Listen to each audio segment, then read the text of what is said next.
हरि ओम तत्सत्। श्रीमते रामचंद्राय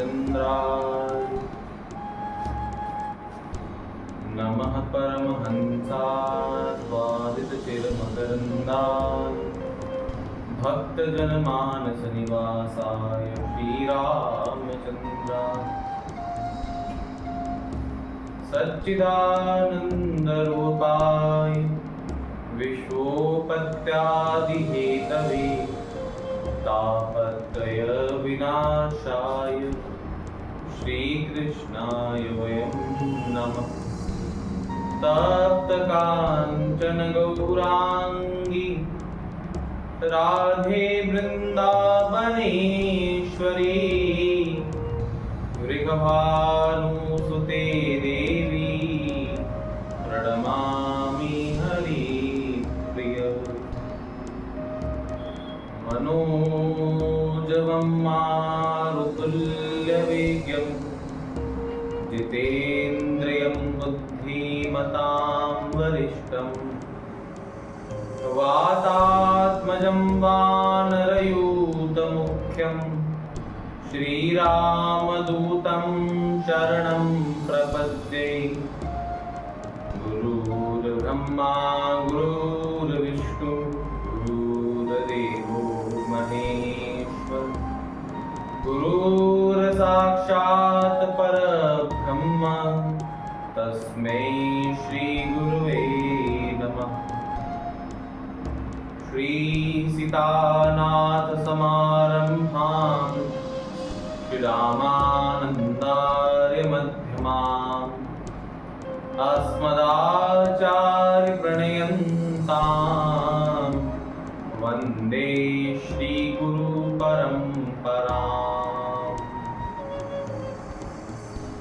वाञ्छाकल्पतरुभ्यश्च कृपासिन्धुभ्यैव च पतितानां पावनेभ्यो श्रीवैष्णवेभ्यो नमो नमः। भक्त भक्ति भगवंत गुरु चतुर्नाम बपु एक, इनके पद वंदन किए नाशे विघ्न अनेक। जनक सुता जग जननी जानकी, जनक सुता जग जननी जानकी। अतिशय प्रिय करुणा निधान की, अतिशय प्रिय करुणा निधान की। ताके जुगपद कमल मनाऊं, ताके जुगपद कमल मनाऊं। जासु कृपा निर्मल मति पाऊं, जासु कृपा निर्मल मति पाऊं। जनक सुता जग जननी जानकी, जनक सुता जग जननी जानकी। अतिशय प्रिय करुणा निधान की, अतिशय प्रिय करुणा निधान की। ताके जुगपद कमल मनाऊं, ताके जुगपद कमल मनाऊं।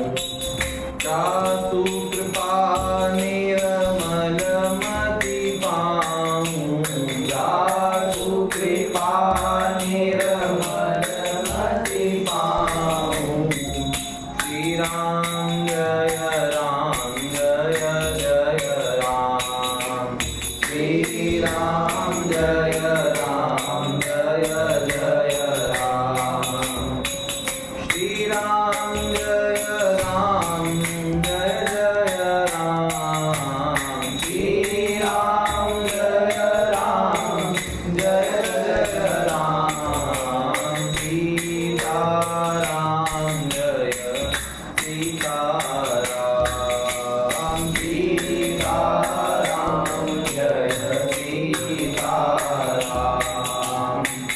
राधे श्याम जय राधे श्याम, राधे श्याम जय राधे श्याम।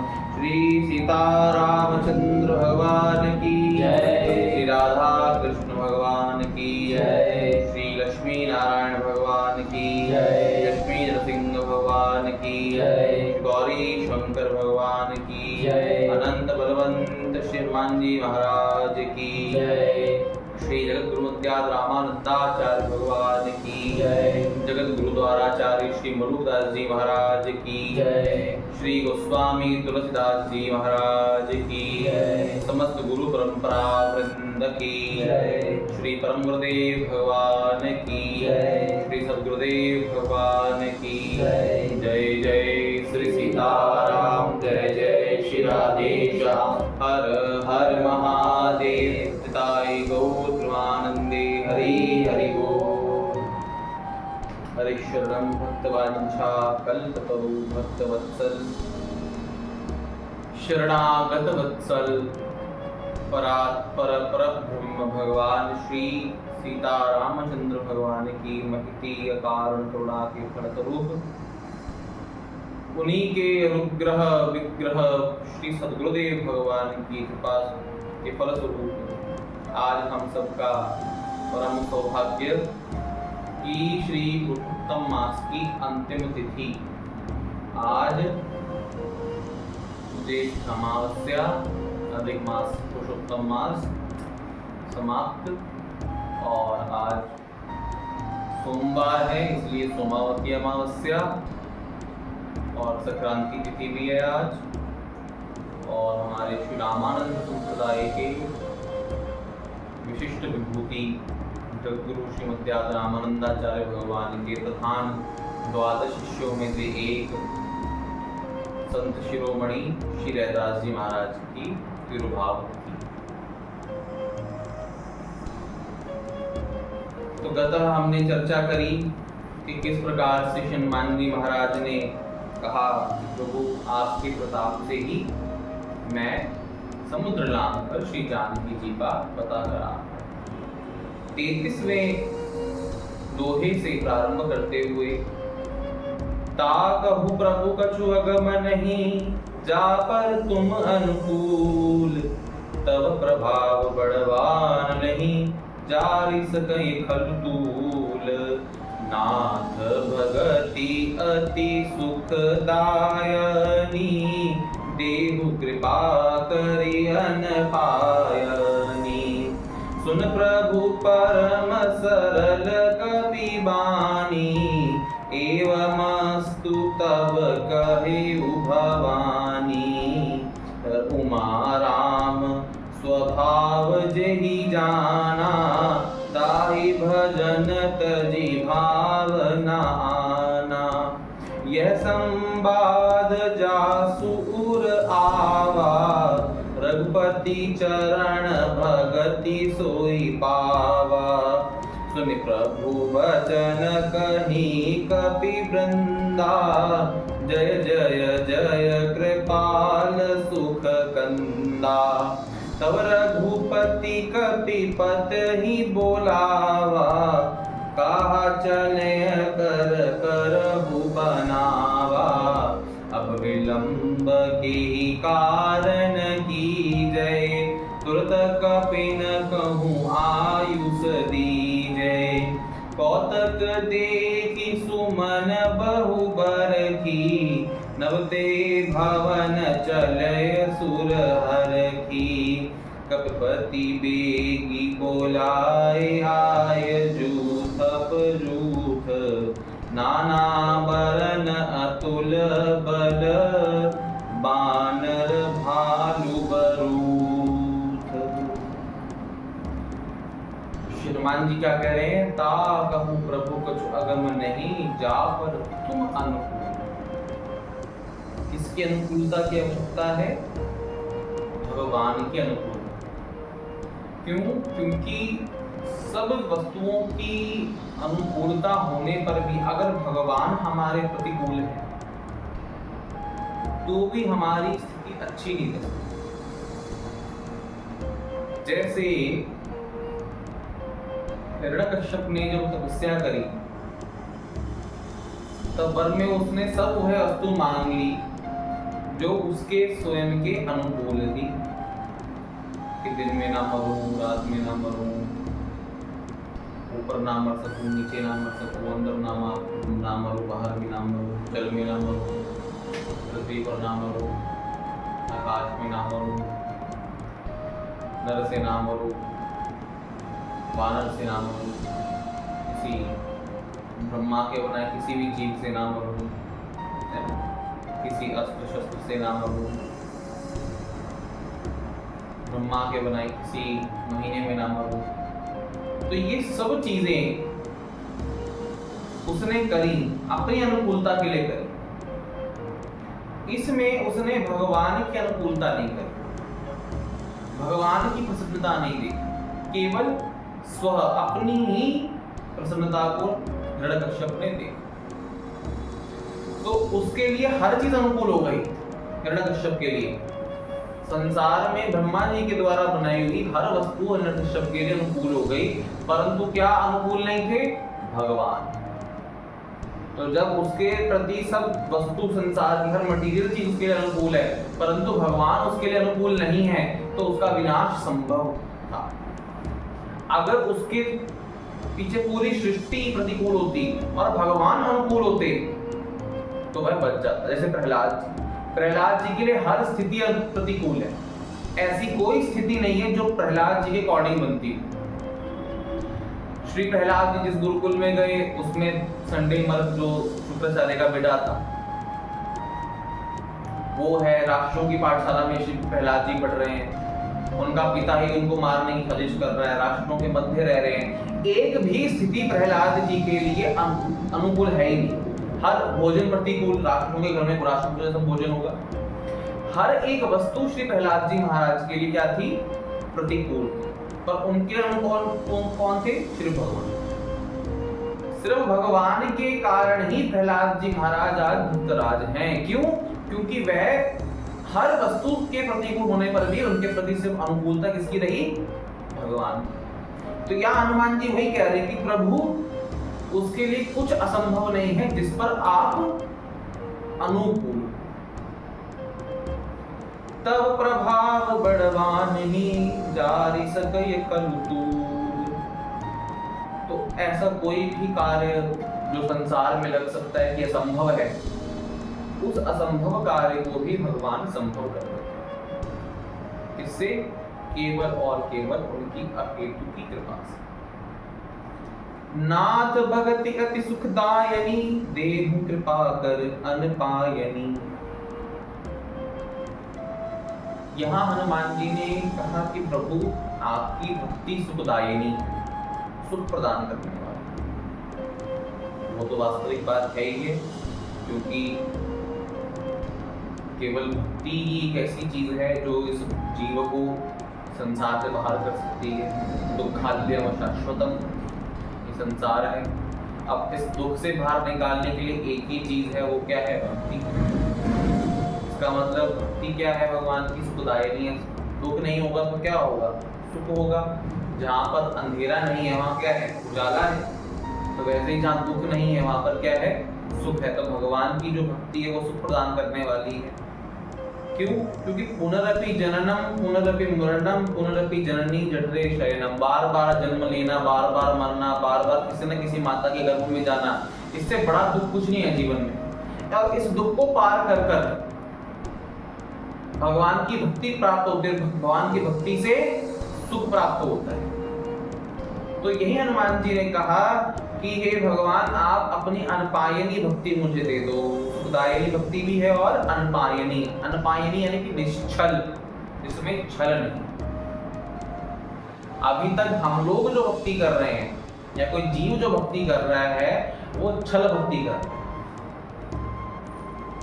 छल भक्ति क्या? कि भगवान की भक्ति कर रहा है और भगवान से सब मांग रहा है कि भगवान घर भी मिल जाए, गाड़ी भी मिल जाए, लड्डू पेड़े मिल जाए, सब मिल जाए जो चाहता है। कोई पद प्रतिष्ठा चाहता है, धन चाहता है, ऐश्वर्य चाहता है। यानी कि हम भक्ति भी कर रहे हैं और भक्ति के साथ भगवान से संसारिक वस्तुएं भी मांग रहे हैं। तो अभी तक जो हमारी भक्ति की स्थिति है वो छल भक्ति की स्थिति है।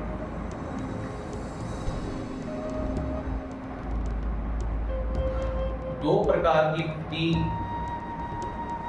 का वर्णन हर जगह मिलेगा, छल भक्ति और निश्चल भक्ति, और वैधी भक्ति और प्रेम लक्षणा भक्ति।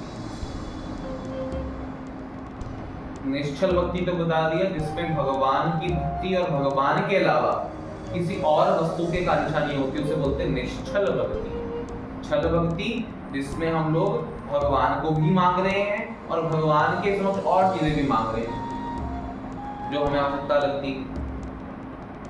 ठीक है, यही इसी को दूसरे प्रकार से जब लेंगे तो वो आएगा वैधी भक्ति। वैधी भक्ति मतलब जिसमें बहुत ज्यादा कर्म कांड है, जिसमें डर है, भय है, किसी कारण से भक्ति कर रहे हो। जैसे प्रेम लक्षणा भक्ति हम नहीं कर रहे हैं, भगवान से कोई चीज मांग रहे हैं तो भगवान की भक्ति कर रहे हैं, तो भगवान के प्रति हमारा प्रेम नहीं है। जैसे फॉर एग्जाम्पल हम एकादशी करते हैं। अब एकादशी क्यों कर रहे हैं, तो इसके पीछे दो कॉज हो सकते हैं कि हमने जिनसे एकादशी की महिमा सुनी तो हमें एकादशी सुन के लगा कि हाँ बहुत बढ़िया, एकादशी करने से भक्ति मिलती है, ये मिलेगा वो मिलेगा। ठीक है, या हम किसी महात्मा की बात मानकर चलो यार ये नाराज ना हो जाए, दुखी ना हो जाए, ठीक है, अब इन्होंने बहुत ज्यादा करना ही पड़ेगा। ठीक है, ये क्या, ये वैधी भक्ति है। या डर कि वह अन्न खाओगे तो पाप लग जाएगा। ठीक है, ये जो चीजें हो रही हैं ये वैधी भक्ति है। भक्ति तो है पर वैधी है। वैधी का मतलब क्या है, जिसमें आप विधि का पालन कर रहे हो। प्रेम गुण कुछ नहीं है, या तो डर के मारे, ठीक है, या किसी चीज की लालसा, लालच के प्रति उस चीज से वो भक्ति वाला कार्य कर रहे हो। पर प्रेमा भक्ति में क्या होगा, उस अवस्था में आप भगवान से प्रेम करते हो इसलिए एकादशी करते हो। जैसे श्री गर्ग संहिता में श्री राधा रानी जब वर्णन कर रही है एकादशी का, तो उसमें वो कह रही है कि भगवान की प्रेम की प्राप्ति के लिए एकादशी करनी है। तो जिसके हृदय में ये बात आ गई राधा रानी वाली कि श्री किशोरी जी कह रही है कि एकादशी रखने से भगवान की प्राप्ति होगी, भगवान प्रसन्न होंगे, इसलिए मैं एकादशी रख रहा हूँ या रख रही हूँ। पर हम जिस स्थिति में ये कहेंगे कि नहीं यार वो महात्मा ने कहा था उनकी बात चलो माननी पड़ेगी, क्या करें, वो बार बार पूछते रहते एकादशी रखी, एकादशी रखी। जैसे मैं होता ना पूछता रहता हूँ एकादशी कर रहे हो, आज है कि नहीं, ये वगैरह, ये क्या है, ये इससे भक्ति रखोगे तो ये वैधी भक्ति है, ये प्रेमा भक्ति नहीं है। ठीक है, अब कोई सुबह रोज मंगला आरती में आ रहा है, मान लो 4 बजे 4:30 बजे, अब वो स्थिति क्या है, उसमें भी दो प्रकार की आ गई, वैधी भक्ति या फिर प्रेमा भक्ति। वैधी भक्ति में क्या करेगा बंदा कि अरे यार वो उठना तो पड़ेगा, ये सब देखेंगे तो पूछेंगे तो मंगला आरती में नहीं आया, ये नहीं किया, वो नहीं किया, है ना। तो ये क्या होगा, ये वैधी भक्ति है। यार लोग क्या सोचेंगे मेरे बारे में, और सब पूछेंगे कि मैं बाद में लेट पहुंच गया तो, है ना, और अच्छा नहीं लगता, सब क्या जा रहे तो मुझे तो जाना पड़ेगा। तो ये वैधी भक्ति है। परंतु सुबह सुबह भगवान का दर्शन करने को मिलेगा, भगवान भी सो के उठ गए हैं तो मैं भी सो कर उठ के भगवान का दर्शन करूं, अपने दिन की शुरुआत भगवान के दर्शन से करूं। तो जिसके मन में ये बात आकर वो मंगला आरती में आ रहा है, ये प्रेम भक्ति हो, ये निश्चल भक्ति। छल भक्ति में और वस्तुएं दिखेंगी और निश्चल भक्ति में भगवान के अलावा कुछ नहीं दिखता। इसलिए हनुमान जी बोल रहे हैं कि भगवान अगर मुझे भक्ति दे भी रहे हो तो कौन सी देना, अनपायनी निश्चल भक्ति देना, छल भक्ति मत देना। कि क्या पता भक्ति तो दे दो, छल भक्ति दे दो, है ना। लोगों को होता है बहुत ज्यादा कि अरे हम वहां गए थे, सबको तो लड्डू मिले, मुझे उन्होंने मिश्री पकड़ा दी प्रसाद के अंदर, सबको तो खीर मिल रही थी, मुझे केला मिल गया, और सबको तो ऊपर बिठाया था, मुझे नीचे बिठा दिया, है ना। ऐसी बातें जब मन में आने लगेंगी तो ये वैधी भक्ति होगी, छल भक्ति होगी कि भगवान के अलावा और वस्तुएं भी मांगी जाए। ठीक है, तो इसलिए हनुमान जी ने कहा कि भगवान आप भक्ति प्रदान करो, परंतु अनपायनी भक्ति प्रदान करो। सुन प्रभु परम सरल कपि बानी, एवमस्तु तब कहो भवानी। भगवान ने क्या सुना? सरल वाणी।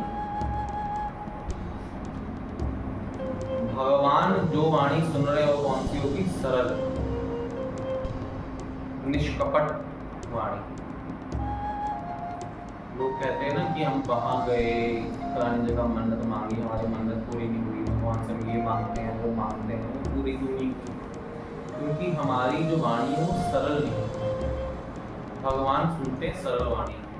सरल मतलब निश्चल वाणी, जिसमें हम प्रपंच नहीं करते, जिसमें हम कोई डिमांड नहीं करते, जिसके अंदर हम भगवान से डील नहीं करते।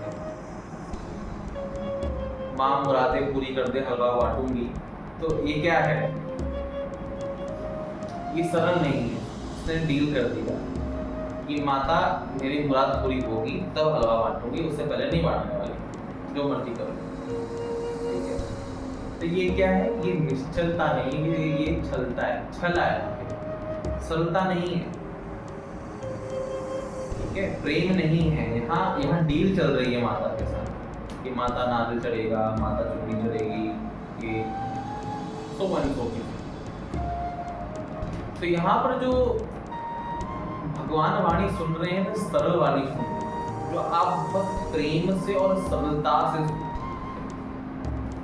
इसलिए अगर भगवान से कुछ मांगना भी है तो सरल होके मांगो, सहज होके मांगो। सरलता जितनी वाणी के अंदर रहेगी, उतना लाभ लपेट नहीं होगा तुम्हारे शब्दों के अंदर, उतना ही भगवान सुनेंगे।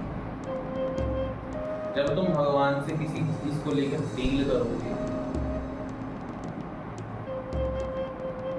या मांग तो रहे हो अच्छे के लिए, परंतु मन में कपट रखा होगा जब भी, ठीक है, कि जैसे तुम भगवान से बोलो कि भगवान आप कृपा करके मुझे धन दे दो, तो धन से मैं समूह की सेवा करूंगा, करूंगी। ठीक है, अब ये तो मन में है और ये मुंह से तो बोल दिया, ये बात तो मुंह से बोल ली है, वाणी से निकली है ये, पर मन में क्या है? अरे आने दो, पैसा बताता हूँ, है ना? एक बार आ जाए फिर बताता हूँ मैं कि मैं कैसे कैसे संतों की सेवा करता हूँ, तो मुझसे बड़ा कोई संत ही नहीं है। तो ये होता है, ये सरल वाणी नहीं है। सरल वाणी वो होगी जिसके मुख पर जो बात है उसके हृदय में भी वो बात है। इसलिए भगवान वही वाणी सुन पाएंगे जिसमें सरलता होगी। और इतना सुनते राम जी ने कुछ सोचा नहीं, फिर जैसे ही भगवान के सामने हनुमान जी ने अपनी सरल वाणी पेश करी, भगवान कहते एवमस्तु तब कहो भवानी, एवमस्तु, जो तुम कहो वो हो जाए। और इससे एक चीज और हनुमान जी महाराज सीख दे रहे हैं कि भगवान से भक्ति के अलावा और कुछ मत मांगो।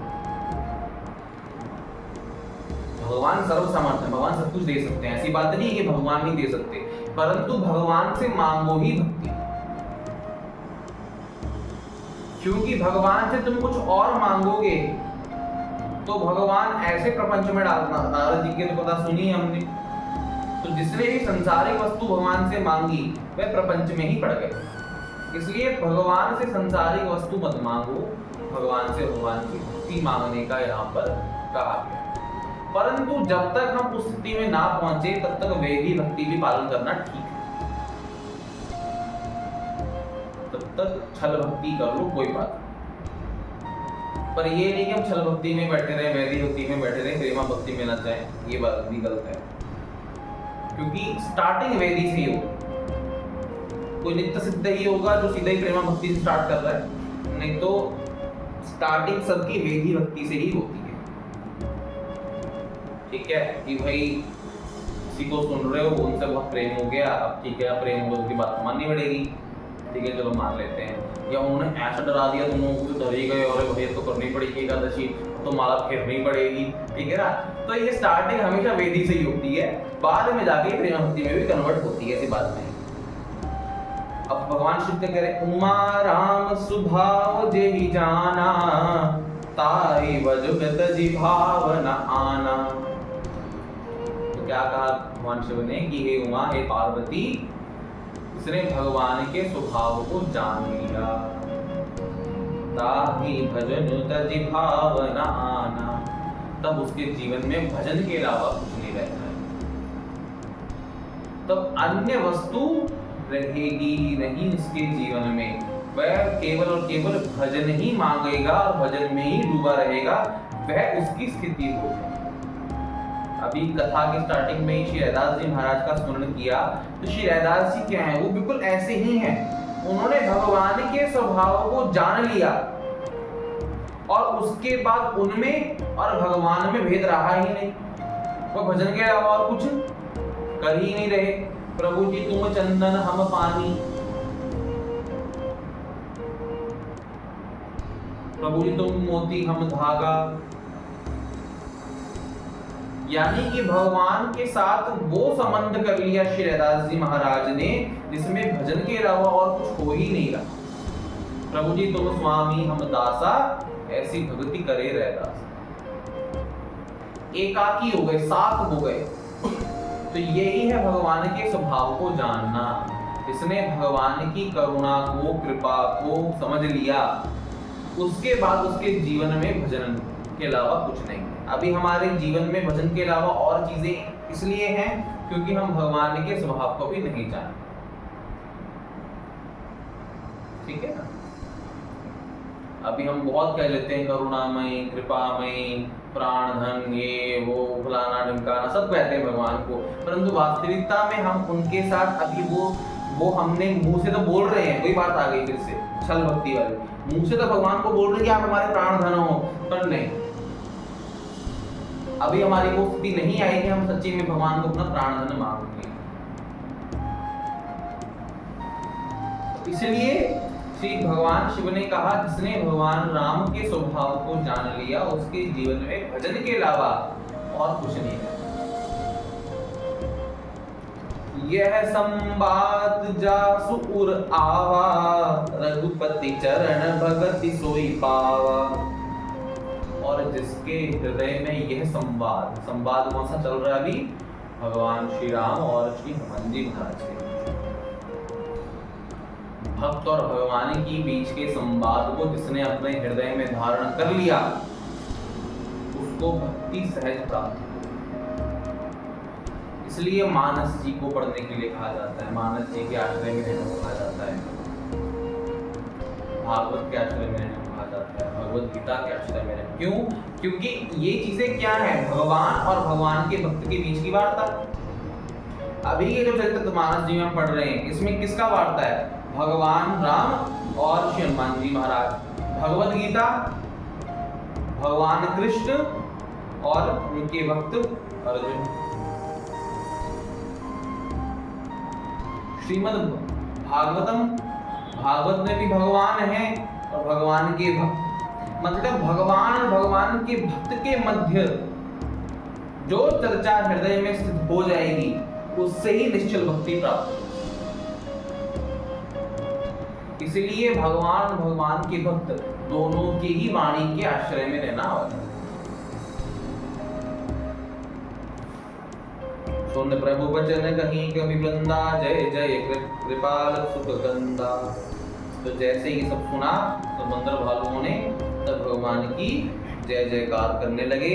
तब रघुपति कपिपति ही बुलावा, तब इसको बुलाया भगवान राम ने कपिपति यानी कि सुग्रीव को बुलाया।